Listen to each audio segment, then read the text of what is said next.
Bueno, como me gusta hacer siempre, quiero hacer primero un recorrido por los encuentros anteriores, como una especie de síntesis, de repaso rápido. Aquí estaba el programa completo y estaríamos en la clase número 5. La primera clase tratamos de comprender mejor qué es la liturgia de la iglesia, participación en la liturgia del cielo, parusía anticipada, el Señor anticipa su segunda venida. Es un encuentro con Jesús resucitado, no solo una memoria de Él, sino que Él está aquí, se hace verdaderamente presente y tiene esta dimensión trinitaria de la liturgia, tener como fuente y como fin al Padre, con este concepto de la bendición que meditábamos a la luz del Catecismo de la Iglesia Católica.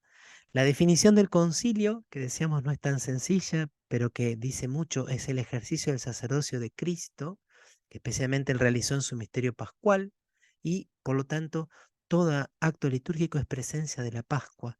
Y la liturgia es acción conjunta del Espíritu y la esposa, pero nunca olvidemos el protagonismo que tiene el Espíritu Santo. Luego hicimos un paseo rapidito por la Sagrada Escritura, un poquito por la tradición, la enseñanza de los padres de la Iglesia, y miramos la historia de la Iglesia, cómo se fue dando el surgimiento, el desarrollo del canto y de la música litúrgica. En la tercera clase también recordimos como ese bloque histórico que tiene la carta a los artistas. Ojalá que alguno de ustedes haya tenido o tenga ya la posibilidad más adelante de descargarla, imprimirla y leerla completa y meditarla, porque tiene algunos principios y algunas sugerencias muy hermosas del Santo Padre San Juan Pablo II, que él mismo sabemos fue un artista. También vimos qué es liturgia y qué no lo es. Hablamos un poquito de la adoración al Santísimo, donde convergían elementos litúrgicos y elementos no litúrgicos, o bien de la devoción o de la piedad popular.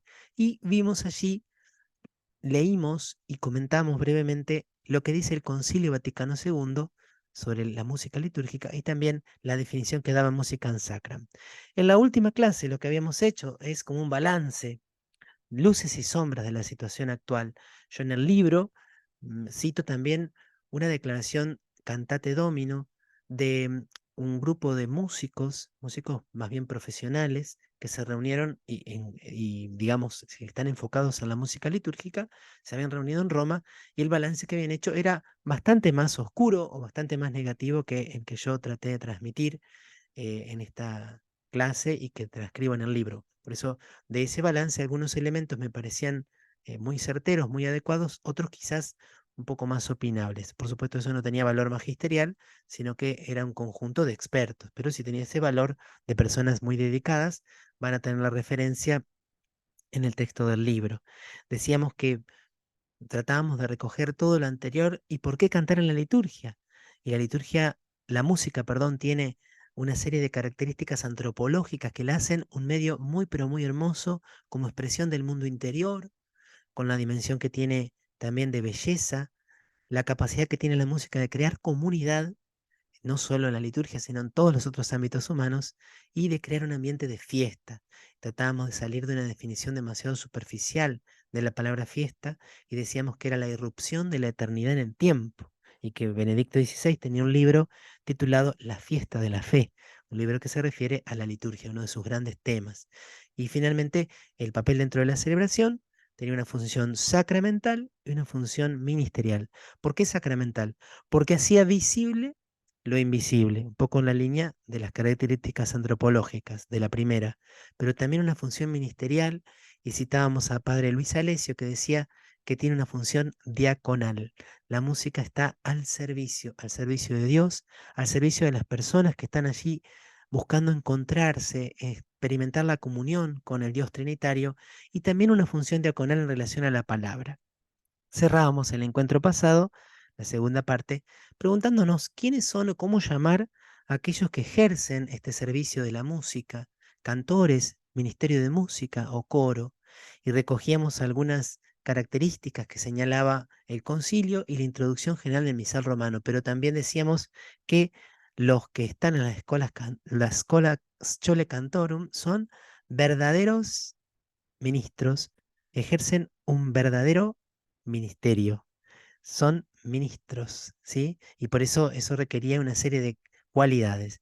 Vamos a continuar allí porque yo en el libro tenía como separado estos dos elementos: quién ejerce el ministerio y cómo prepararse para ser un verdadero músico de iglesia. Entonces vamos a ir a lo que constituye uno de los últimos capítulos del libro: cómo prepararse, cómo prepararse, ¿sí? Porque, bueno, algunos de ustedes hacen el curso porque ya hace muchos años que están haciendo este servicio. Otros porque están empezando a hacerlo y entonces quieren formarse un poquito más. Y otros porque todavía no lo hacen ni lo están empezando a hacer, pero quizás en algún momento les gustaría, o tal vez quieren tener más formación porque están en equipos de liturgia parroquiales o forman parte de una comunidad y quieren tener algunos elementos para ayudar a aquellos que sí hoy lo están ejerciendo. Más o menos creo que están repartidos, por lo menos por lo que conozco, de la mayoría que se inscribieron y que de alguna forma establecimos un contacto personal.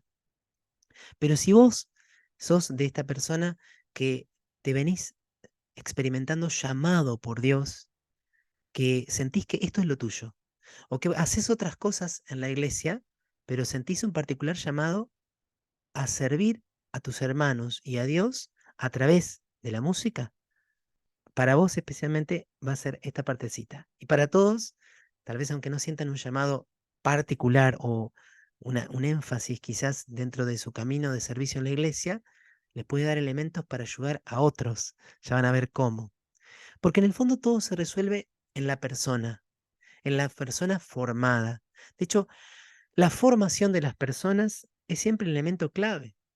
Porque uno podría tener, por ejemplo, una parroquia con reglas muy claras, donde haya habido algún grupo, un equipo de liturgia o un sacerdote muy dedicado y que haya establecido una suerte de reglamento. Pero en el fondo, los que llevan adelante luego el reglamento son personas. Y somos personas con todo lo que eso implica, con la potencialidad y a veces también con la complejidad. Entonces esto nunca lo tenemos que perder de vista. Lo que debemos procurar, y esto en todos los aspectos, ¿no? Cuando hablamos de la vida pastoral de la iglesia, de los caminos de evangelización, no se trata tanto de estructuras, sino de personas, de que la palabra llegue, toque y germine y fecunde en corazones y que transforme vidas. Y en estas personas, personas llamadas a ejercer este servicio, es necesario remarcar esta cualidad que vengo señalando desde la primera clase: la apertura, una doble apertura, como vamos a ver, una gran apertura a la gracia y una gran apertura a la enseñanza de la iglesia, ¿no? Apertura interior en la gracia de la vocación que cada cual recibe de Dios. Por eso hablamos de una vocación del catequista. Hay personas que reciben una vocación dentro de su vocación grande, que puede ser, por ejemplo, el matrimonio, en su pertenencia eclesial, se sienten llamados a la misión. Y lo mío es la misión. Y yo no me veo en otra cosa que no sea organizando misiones y saliendo a visitar el barrio y recorriendo hogares. Y otros quizá dicen, no, lo mío es la catequesis de niños. Ese lugar es mi lugar dentro de la iglesia. Y he probado en otras cosas y a veces los sacerdotes me han pedido, podés hacer esto, podés hacer aquello, y yo por obediencia lo he hecho. Pero donde yo siento que estoy pudiendo dar lo mejor de mí mismo y que estoy ejerciendo un verdadero servicio a mis hermanos es en la catequesis. Bueno, algunos de ustedes y algunas personas, muchas, sienten que su lugar es a través del servicio de la música. ¿Cómo sé si tengo esa vocación? Porque hay que hacer un discernimiento vocacional. No hace falta, como lo decimos cuando hablamos de toda vocación, que aparezca el ángel Gabriel, que aparezca San Miguel o San Rafael y te digan, tenés que dedicarte a esto. La vocación se manifiesta de modo incipiente en ese talento musical recibido gratuitamente. Aquí hay toda una discusión en la cual no voy a entrar porque tampoco he leído nada así que sea científico, de si la música es un don innato o la música se puede, cuando quizás uno no tiene innatamente, se puede hacer brotar o aparecer o cultivar. Bueno, tenemos diferentes opiniones en ese sentido, pero siempre hay una predisposición o un talento musical. Y casi diríamos que si se va a dedicar a alguien como de lleno, tiene que tener un talento musical que haya recibido y que tenga casi de manera innata, ¿sí? Porque tiene que estar como un poquito en un escalón superior al que puede tener cualquier otra persona que, por supuesto, puede y está llamada a cantar en las asambleas litúrgicas, en las celebraciones litúrgicas. Ahora, no basta tener el talento musical para poder ya decir tengo una vocación. Ese puede ser un primer signo. Después ese talento musical debe madurar y cuando, en el momento en que la iglesia nos convoca a servir a Cristo en la liturgia, y que por supuesto requiere una respuesta lúcida y apasionada. Cuando hablamos de la vocación al sacerdocio también se dice esto. Uno descubre signos vocacionales, pero solamente tiene la seguridad de que ha recibido un llamado de Dios cuando es la iglesia que confirma esa vocación, cuando el obispo, el día de tu ordenación, te llama. No sé si estuvieron en una ordenación diaconal o sacerdotal, el rector del seminario o el vicario general pronuncia tu nombre y dice, acérquese el que va a ser ordenado diácono y dice, bueno, Leandro Daniel Bonín. Eso ya fue hace casi 19 años. Ahí vos recibís una confirmación de tu llamado. Bueno, algo parecido, análogamente, es cuando alguien te invita o cuando el sacerdote te propone, y no de manera ocasional, sino como de manera estable. Cuando alguien te pide este servicio y te dice, te podés dedicar a esto, o te podés ocupar de la misa de los sábados a la tarde, o te animás a hacerte cargo del coro de niños, ¿no? Es la iglesia, a través en ese caso de un sacerdote, o de alguien que a quien el sacerdote le confirió también de algún modo esta misión dentro de una comunidad parroquial, la que te está confirmando en lo que ya podías llegar a percibir antes como una llamada. A veces se dan situaciones como curiosas, yo esto creo que lo conté, pero no en este curso, y si lo conté ya les pido que me disculpen. Cuando yo estaba en la parroquia Nuestra Señora de la Piedad en Paraná, en la misa de niños, teníamos siempre alguna dificultad para encontrar quien pudiera cantar en la misa de niños, porque había personas que lo habían hecho durante muchos años, pero se habían mudado a otro barrio. Entonces a veces podían llegar y a veces no. Y yo entonces estaba atento, llevaba ya varios meses en la parroquia y de pronto hay una persona que yo le veía que iba a misa, y yo escuchaba que alguien cantaba muy bien y muy afinado. Para los que no conocen, la iglesia de la Piedad es chiquitita, entonces vos podés identificar, a lo sumo entrarán 100 personas. Yo decía, allá a la derecha hay una persona que canta muy bien, y no solamente que afinaba, sino que tenía una voz muy dulce. Entonces yo decía, ¿quién será? ¿Quién será? ¿Quién será? Pero tampoco voy a estar celebrando la misa y simultáneamente tratando de ver quién era la persona. Tenía una linda acústica en la iglesia. Resulta que esta persona en un momento, en una de las misas, pasó a comulgar. Entonces sí, como 2 momentos antes que le toque comulgar a la persona, identifiqué, ¿no? Bueno, listo, terminé de dar la comunión, terminé de celebrar la misa. Yo les prometo que estaba tratando de estar súper concentrado en todo el resto de la celebración, pero ese tema me tenía un poco preocupado. Así que terminó la Santa Misa y afuera, yo por supuesto estaba apostado ahí esperando que llegue esta persona. Le digo, tengo que hablar con vos. Me miro así, ¿qué me querrá decir el padre? ¿Qué va a decir que no, que hice mal, que me va a retar el padre? Entonces le digo, ¿vos cómo te llamas? Fulana, ta, ta. Bueno, mira, te quiero decir que vos cantás muy bien y tenés oído, tenés una muy linda voz y quiero pedirte si no nos das una mano con los cantos en la misa de niños. Lo que a mí más me llamó la atención son dos cosas. Una es que esta persona me dijo, ¿usted me está diciendo en serio, padre? Sí, le digo, por supuesto te estoy diciendo en serio. Es la primera vez en mi vida que alguien me dice que canto bien. Yo quedé así como, wow, ¿será que no sé, que estuvo en un entorno donde nadie cultivaba la música o tal vez se daban cuenta pero nadie se lo decía? Y lo lindo que les cuento, eso pasó hace más o menos, fue en 2011, agosto de 2011, septiembre de 2011. Desde octubre de 2011 que ella se empezó a preparar, empezó a estudiar, empezó a tratar de profundizar, sigue ejerciendo este ministerio del canto ininterrumpidamente desde ese momento. Por ahí con alguna interrupción por enfermedades de familiares, pero ha quedado allí, ¿no? Así que bueno, esto que les decía recién así como de manera teórica, de que puede haber como un llamado a la iglesia, no me venía mejor ejemplo para contarles que de esta persona que no la voy a nombrar aquí, porque esto está quedando grabado, pero que siempre recuerdo, ¿no? Como esto, ¿no? Entonces, por supuesto, a los sacerdotes nos toca un poco esta misión. Algunos sacerdotes tenemos como también una inclinación natural, una predisposición a la música o una facilidad, o nos ha gustado leer un poco más. Hay otros sacerdotes que tal vez ellos mismos reconocen, la verdad que yo mucha idea no tengo, o no tengo capacidad de darme cuenta si esta persona lo puede hacer o no, pero les puede pedir a alguno de ustedes. Decir, mira, ayúdame a poder reconocer y a poder invitar, ¿no? En este caso, yo lo venía pensando varias semanas seguidas hasta que logré identificar quién era la persona, ¿no? Bueno, entonces, hay una vocación que puede tener como modo, se puede manifestar incipientemente en el talento musical. No hace falta que tengamos oído absoluto y que seamos genios de la música, pero sí un gusto por la música y un cierto oído musical, como decíamos en la clase pasada, y después la convocatoria de la iglesia. Pero requiere la respuesta lúcida y apasionada. Lucidez, ¿en qué sentido? En darme cuenta de lo que significa. Por eso, de que todas estas clases introductorias, ¿no? Y sobre todo la primera, ¿en dónde me estoy metiendo? No, perdonen que lo diga así, ¿no? Estoy entrando en algo grande, ¿no? Y yo les dije con mucho énfasis, ¿no?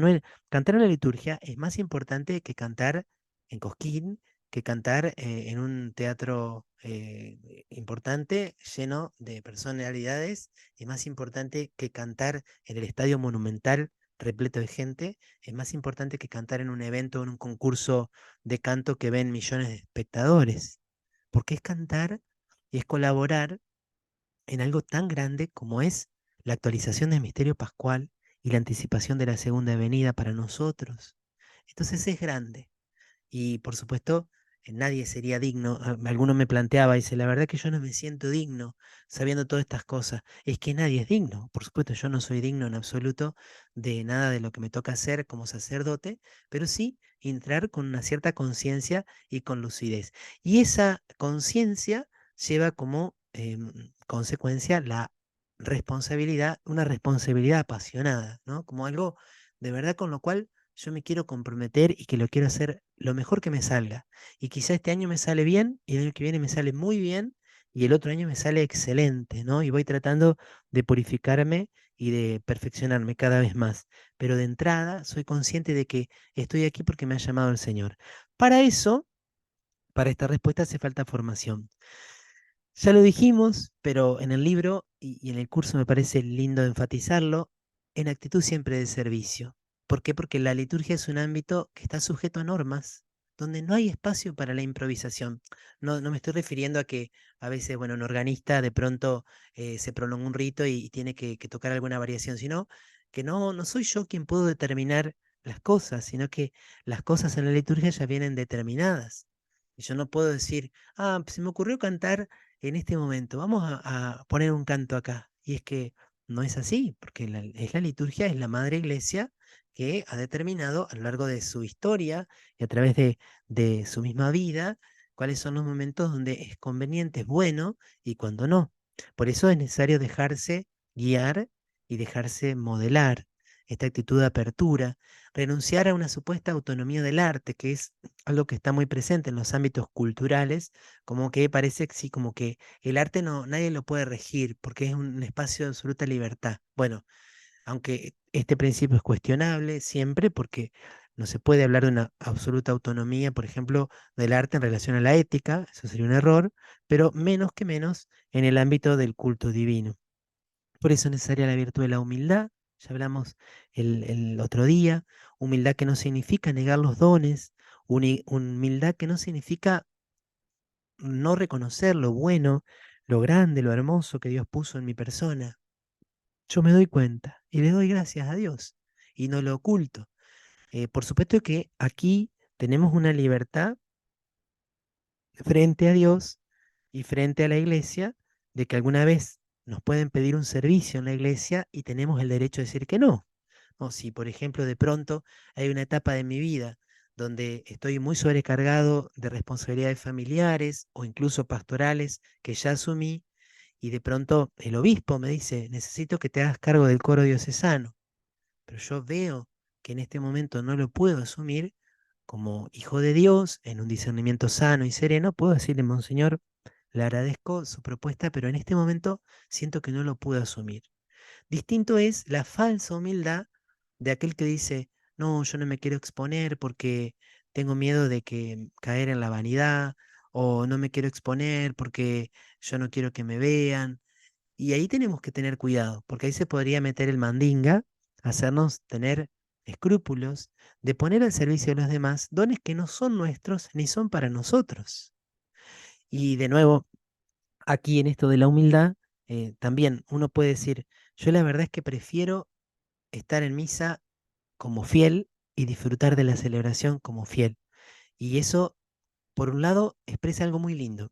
¿Por qué? Porque quiere decir que no ves en ese servicio como una especie de lugar de privilegio, etcétera.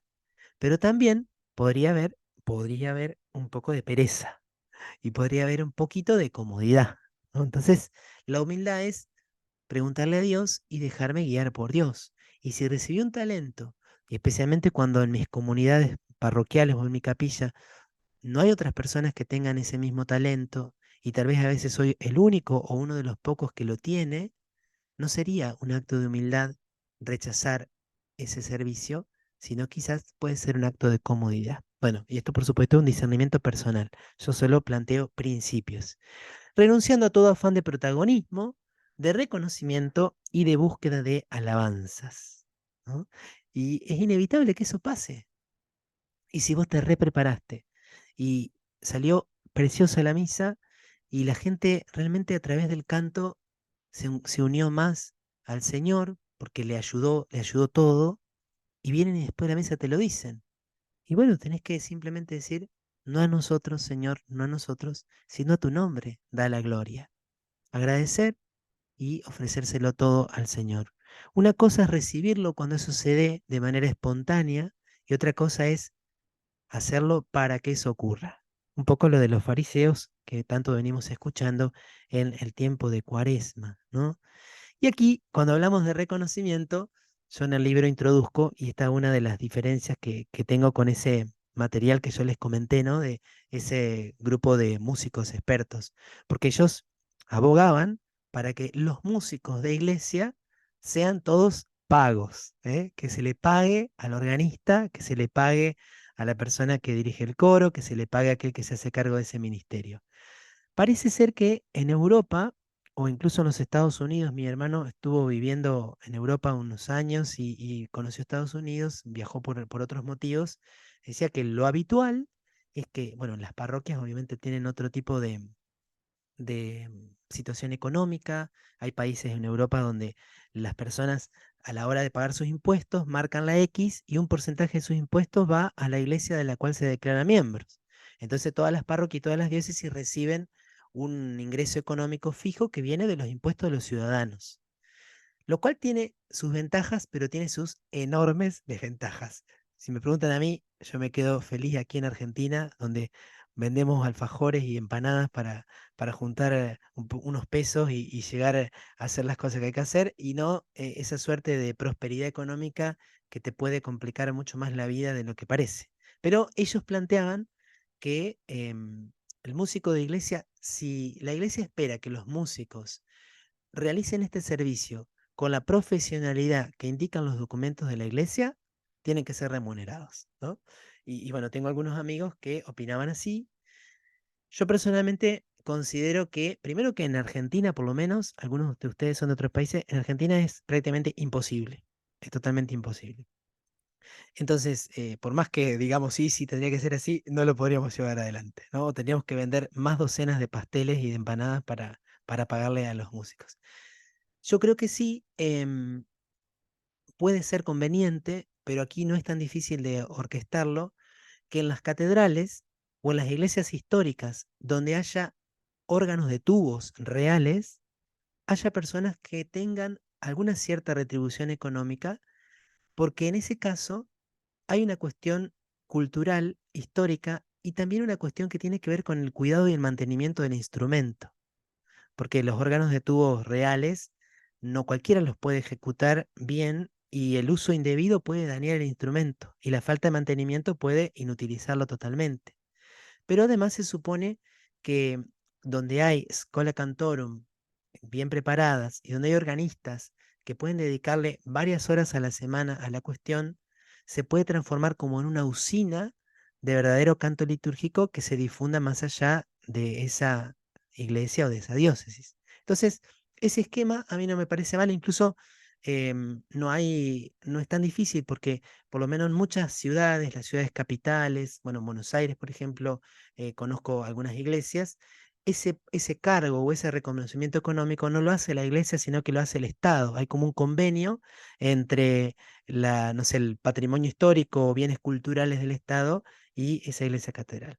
Yo creo que teniendo en cuenta todo lo que significa lo que dijimos desde el punto de vista teológico y litúrgico, más bien que te paguen o que económicamente te reconozcan por hacer este servicio, casi que uno tendría que pagar, porque es algo tan espectacular, lo digo así en chiste, no les voy a empezar a cobrar acá los que están haciendo el curso aquí, que son de mi parroquia, van a decir, el padre nos va a empezar, no, quédense tranquilos que no, pero me refiero como, si uno lo piensa bien, es que es un privilegio tan grande estar ahí, es como que te digan, vas a jugar en la primera de River, y ya está, o sea, yo pago. Si vos me decís que voy a entrar a la cancha, ¿cuánto tengo que pagar para hacerlo? ¿Lo hago? ¿Por qué? Porque para mí eso es, como decimos a veces, tocar el cielo con las manos. Bueno, estoy exagerando un poco lo de River, pero en el caso de la liturgia es tocar el cielo con las manos, ¿no? Entonces, yo sí creo, y en esto también no quiero dejarles un problema a mis colegas. Yo creo que sí, la parroquia, el Consejo de Asuntos Económicos de la parroquia, tiene una forma de valorizar el trabajo y la tarea de los músicos de la iglesia sin pagarles un sueldo o que sean monotributistas y que facturen las horas, que es financiando a veces los gastos necesarios para que el ministerio se ejerza bien. Si el órgano está roto, y es necesario repararlo, el Consejo de Asuntos Económicos puede afrontar ese gasto. Si hay un encuentro de canto litúrgico, de música litúrgica, y hay que viajar al centro de la diócesis o a Buenos Aires, y el Consejo de Asuntos Económicos puede ayudar, eso es una manera muy real. Si hay que comprar otro instrumento, si hay que mejorar el sistema de amplificación, si hay que imprimir cancioneros, si hay que imprimir partituras, si vamos a hacer una fiesta patronal y vamos a repartir hojitas, y bueno, el Consejo de Asuntos Económicos puede afrontar ese gasto, porque de ese modo sí está como reconociendo también y facilitando que el ministerio se ejerza mucho mejor. Escucho sus comentarios después, al final de este primer bloque. Formación musical.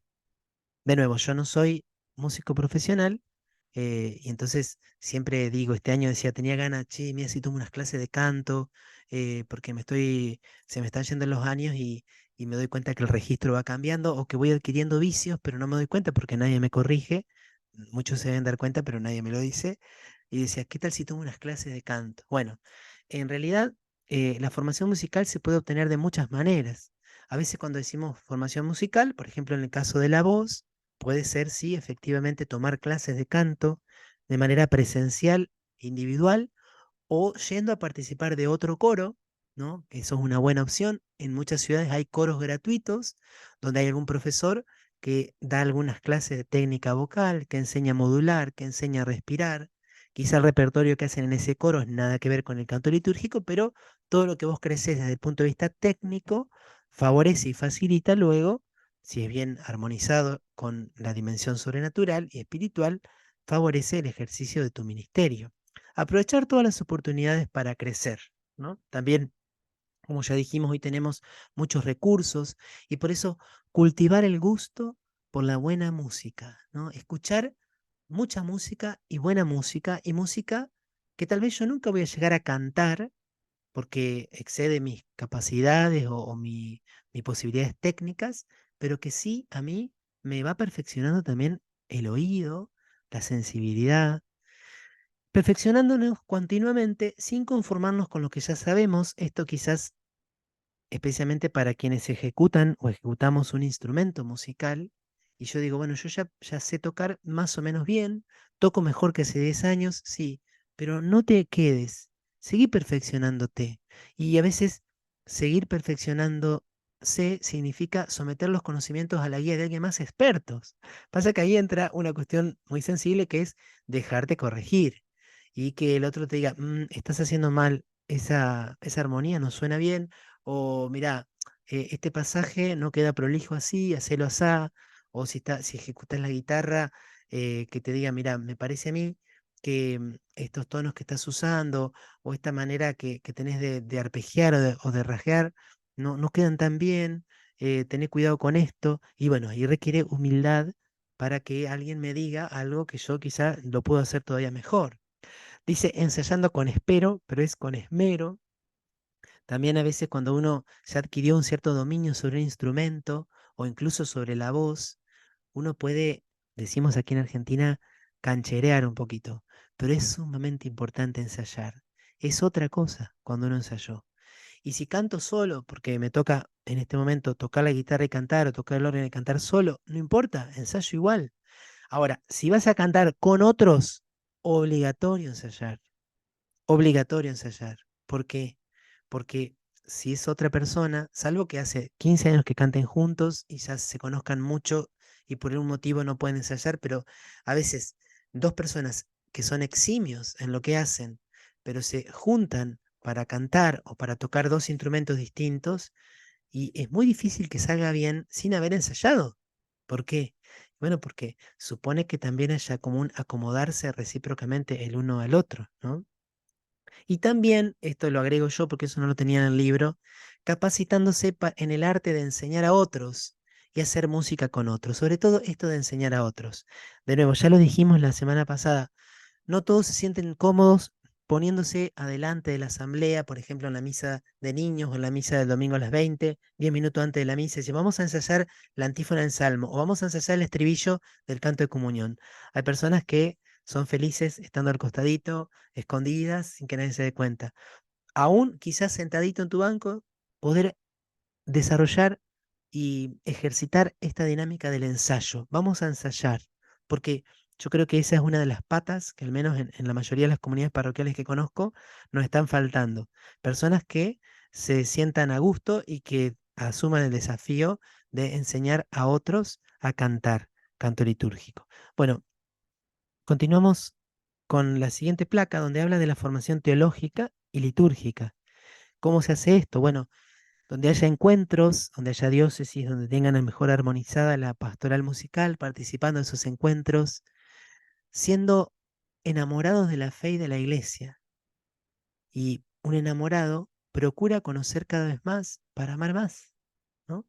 Cuanto más conoces el catecismo, cuanto más conoces la escritura, más te enamorás de la belleza y de la luminosidad de la fe.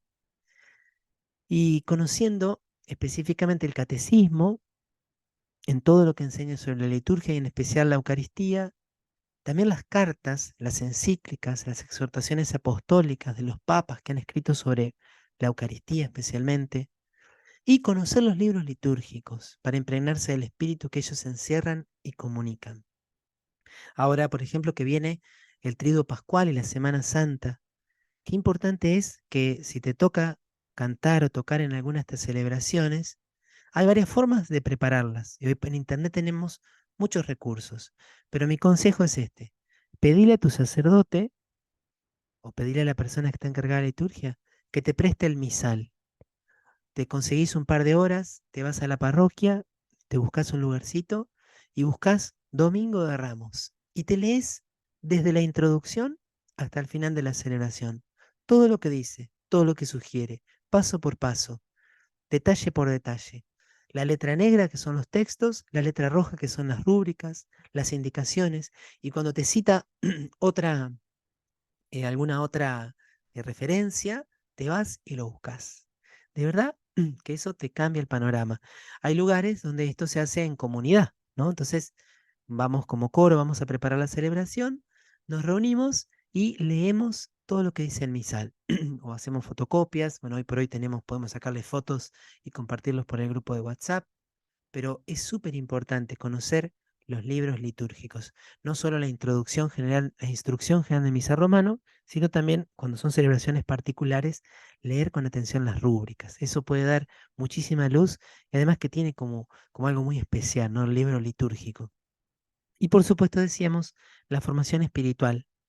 ¿Cómo se logra la formación espiritual? Bueno, crecimiento espiritual se realiza en el ejercicio de una espiritualidad, de una vida espiritual, pero también con formación espiritual, leyendo buenos libros, participando de cursos, leyendo los clásicos de la espiritualidad cristiana, participando en retiros espirituales una vez al año al menos. ¿Para qué? Para que mi unión con Dios no se debilite, sino que crezca. Participando o generando encuentros de músicos católicos. A veces en las diócesis se puede dar, a veces no, pero a veces uno puede decir, vamos a hacer un encuentro de músicos, de todos los que nos dedicamos a la música, primero en la parroquia, porque a veces una parroquia grande tiene 7 u 8 misas por fin de semana y hay parroquias que tienen 7 u 8 ministerios de música o coros. Quizá no se conocen entre sí y qué bueno decir, bueno, una vez al año nos juntamos a hacer adoración al Santísimo, a hacer un rato de lección divina y a compartir también el ministerio, pero desde un punto de vista espiritual. Por supuesto también teniendo una vida de oración sólida que le dé una mayor entidad y solidez al servicio, necesariamente atravesado por algunas dificultades. Problemas no faltan, dificultades siempre van a haber. Y la vida de oración, la vida espiritual, te permite que los problemas los puedas afrontar de una manera diferente. Un problema que puede ser que resulta que llegaste y no anda el equipo.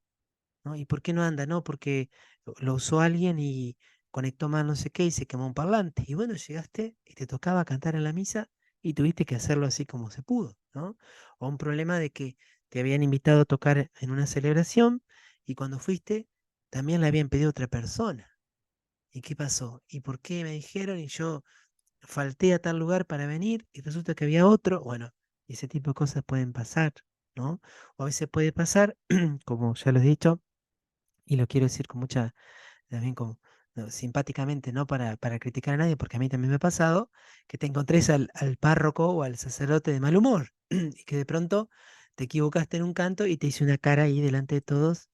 Y bueno, si yo tengo una vida de oración, una vida profunda de vida de oración, por supuesto que el cura no tendría que poner esa cara en la misa, pero si yo tengo vida de oración y yo tengo mi corazón centrado en Dios, me va a doler en el momento, pero lo voy a superar enseguida, ¿no? Porque tengo mi mirada puesta en Cristo, ¿no? Como dice San Pablo, también yo sé en quién tengo puesta mi confianza y yo sé por quién estoy aquí. Y la formación más importante no tiene que ver con eventos, con encuentros, con retiros ocasionales, sino con la vida cotidiana, adquiriendo una actitud que el padre Amedeo Cencini él llama docilitas, que no es docilitas, docilitas es docilidad. Esto es una palabra, un neologismo, poco en latín, que es docilitas, ¿quién es? La persona que se deja enseñar, la persona que es un verdadero discípulo y que siempre está dispuesto a aprender y que se deja educar por la divina providencia y por las circunstancias de la divina providencia. Pero no quiero dejar, no sabía cómo recortarlo porque cada palabra es fantástica.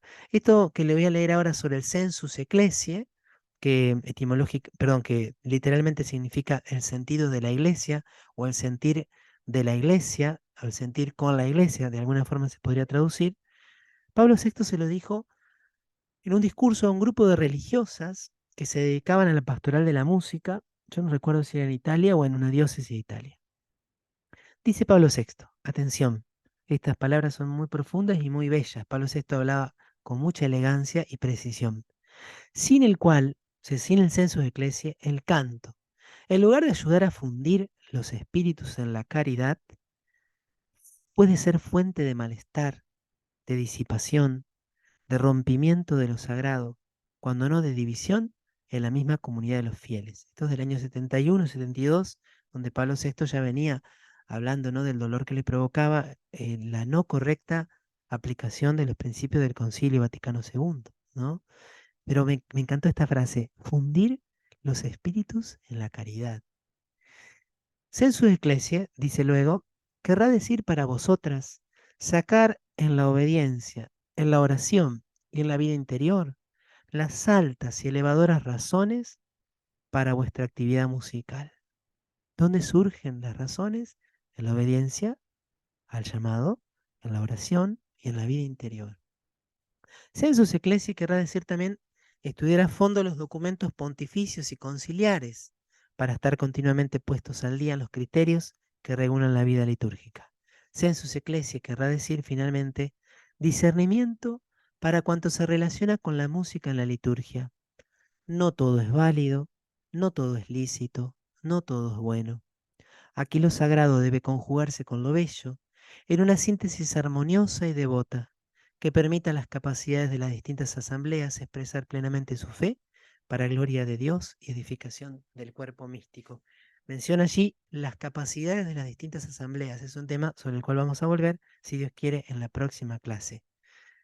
El músico de iglesia, y con esto cierro este primer bloque. Este texto es del padre Luis Alessio, es el libro que vengo citando de entrada, que se llama El Rocío del Espíritu. La del músico de la iglesia es una verdadera vocación. Su misión principal es el servicio para lograr que a Dios se le rinda una alabanza llena de armonías, como Él se lo merece y espera. Educador de la fe, pedagogo de la alabanza divina, aguijón de esperanza, debe descollar sobre todo en el amor al pueblo de Dios al cual sirve y especialmente al Dios de ese pueblo. Dios le ha amado de manera singular, dotándolo de cualidades y oportunidades no comunes. La respuesta también debe ser la de un amor no común, agradecido, fiel y humilde, y también un poco orgulloso, ya que no se avergüenza ni esconde los dones recibidos. Me encanta esta parte del amor, ¿no? Un amor agradecido, fiel y humilde, como respuesta a este Dios que te ama de manera singular y que por ese amor te dota de cualidades que no son comunes. Es un regalo de Dios. ¿Cómo no voy a amar a un Dios que me ha como cuidado y que me ha elegido para hacerme este regalo a mí?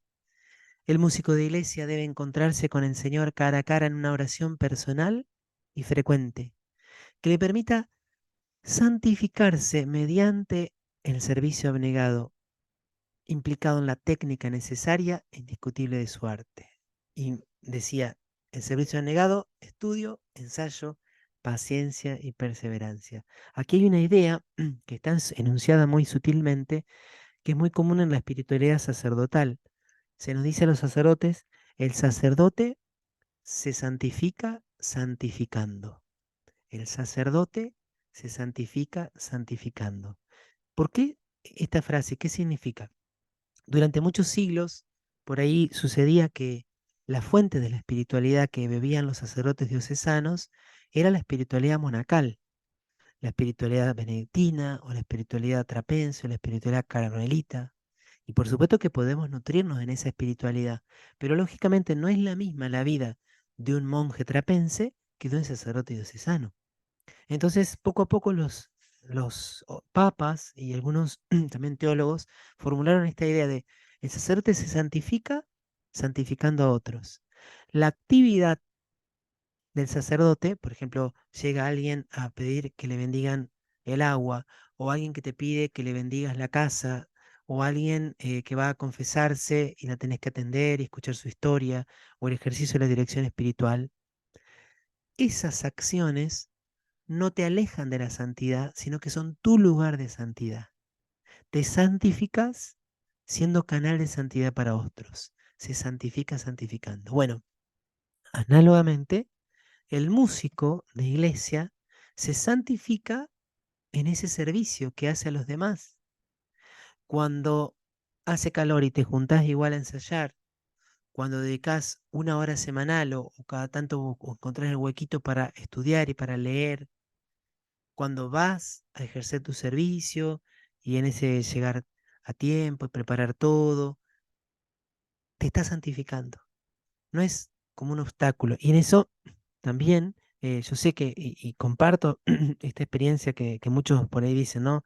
Uy, desde que me toca hacer este servicio, ya no vivo las misas como antes, dicen algunos, o algunos dicen incluso, yo la verdad que me voy a misa en la que me toca cantar o tocar el instrumento, pero después me voy a otra misa, porque es como que esa que a mí me toca no la puedo vivir a fondo. Y puede ser, y si te vas a dos misas, fantástico, no pasa nada. Pero sin duda que incluso en esa misa, no sé, esa vigilia pascual, que es una celebración tan extraordinaria, que tenés que estar atento y mirando, y quizá tenés que charlar un ratito con el de al lado para preguntarle, vos sabés que no me acuerdo en qué momento iba esto, ¿sabes qué pasó tal cosa? Se olvidaron de tal rito, o el que guía se confundió. Bueno, todas esas pequeñas cosas que pueden pasar, ahí está obrando la gracia de una manera particular. O sea, cuando vas a ejercitar ese servicio, recibís una gracia acorde a ese servicio. Y eso es muy lindo. Una gracia para hacerlo bien, pero también para que al estar ocupado en él, no te alejes del Señor. Y por eso tiene que haber atmósfera de oración, ¿sí? Tiene que encontrarse cara a cara. Fíjense qué lindo. En esa atmósfera de oración, el músico tendrá una visión más clara de su trabajo, misión y entrega. Y le permitirá, esta es otra frase fantástica, la pueden anotar en un cartelito, decís, una síntesis entre el corazón y la técnica. Las dos cosas son importantes. No basta para cantar a la liturgia cantar solo con el corazón, ¿sí? Porque a veces uno le dice, no, pero bueno, él canta con el corazón. Y bueno, pero no es suficiente cantar solo con el corazón, pero tampoco basta la técnica, como una suerte de ejercicio profesional, como sucede en algunos lugares, por ejemplo, en los casamientos. El tema del casamiento es un tema pastoral más complejo. Por ahora, como verán, me estoy centrando sobre todo en la misa. Esa síntesis redundará no solo en bien de los demás, sino en beneficio y deleite suyo. Será el primero en disfrutar de la belleza de la música que alimenta el alma, tranquiliza la mente, relaja nuestros cuerpos y nos transporta a lugares insospechados. Debe estar convencido el músico de iglesia, este es un cierre así como muy, muy poético, pero muy lindo, ¿no? De mucha esperanza. Que el día que logremos cantar todos llenos del Espíritu, la evangelización a través de la música será avasalladora, justa y contundente, porque no seremos nosotros ni nuestra música, sino el mismo Señor Jesús quien estará cantando con su pueblo, quien dé la nota inicial y final a toda música. Nosotros solamente seremos instrumentos de su gran orquesta y nuestros hermanos podrán vivir y gozar la hermosa melodía que es la música de Dios.